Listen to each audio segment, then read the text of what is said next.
ပထမဆုံးပေါ့နော်ကိုကဂျမနီကနေထုတ်ထားတဲ့ဖိုတိုကိုပေါ့နော်ဗီဒီယိုလှုပ်ရှားနေတဲ့ပုံလုပ်မယ်ဆိုရင်ဒီ Facebook ကိုအသုံးပြုရပေါ့နော်ဒီ Facebook ကိုအသုံးပြုတယ်အဲ့တော့ Facebook ကိုကျွန်တော်ဖွင့်လိုက်မယ်ဖွင့်လိုက်ပြီးလို့ရှိရင်ဒီအပေါင်းလက္ခဏာလေးကိုနှိပ်လိုက်မယ်ပြီးရင်ကိုကကိုသုံးမယ်ဖိုတိုကိုရွေးမယ်ပေါ့နော်အဲ့မှာကျွန်တော်ကလုပ်ပြမှာကခဏလေးပါ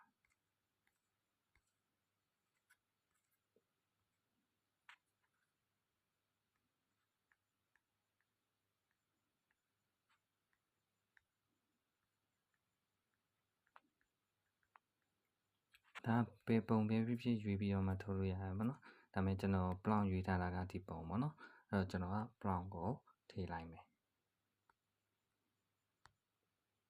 ဒီ plan ကိုလည်းပဲကျွန်တော်တစ်စက်ဒီ plan ကိုကျွန်တော်Telegram ထဲမှာကျွန်တော်ချပေးထားမယ်ပေါ့နော်သူက credit နဲ့ဖြတ်တာဖြစ်တဲ့အတွက်ကြောင့်မလို့ credit 30ဖြတ်သွားတယ်အဲ့တော့ကျွန်တော်ထုတ်လိုက်မယ်ခဏလောက်စောင့်နိုင်မယ်စောင့်ပြီးရင်ကျွန်တော်ဒီထဲကတွက်ကြည့်မယ်ပေါ့နော်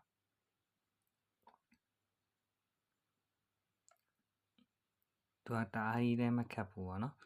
အရန်လွယ်တယ်အဲ့တော့ကျွန်တော်ဒီထဲမှာတွက်ကြည့်မယ်လုတ်တင်လုံးနေတည်းပေါ့နော်အခုဆိုရပြီ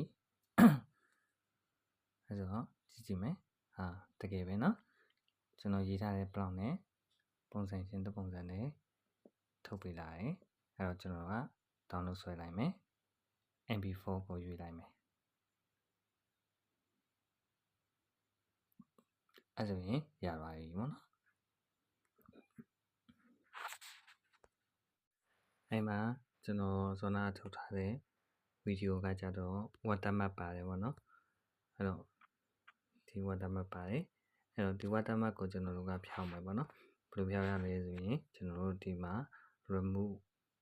video watermark ကိုကျွန်တော်အသုံးပြုမယ်ပေါ့နော် remove video watermark ကိုအသုံးပြုမယ်ဒီ application ကိုလည်းပဲကျွန်တော် Telegram မှာချပေးပါမယ်နော်အဲ့တော့ကျွန်တော်ဝင်လိုက်ပါမယ်ပြီးရင်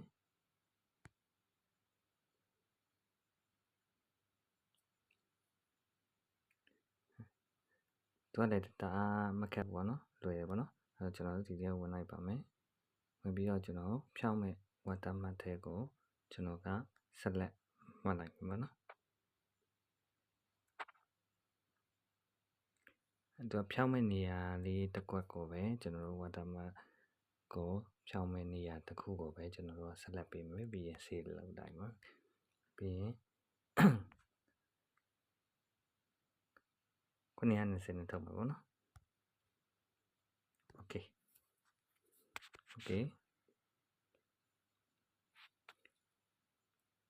ခဏတော့စောင့်ရမယ်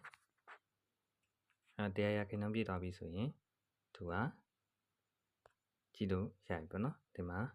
ကြည့်လိုက်လို့ရှိရင်ဒီမှာ watermark မပါတော့ဘူးပေါ့နော်အားလုံးကျေးဇူးတင်ပါတယ်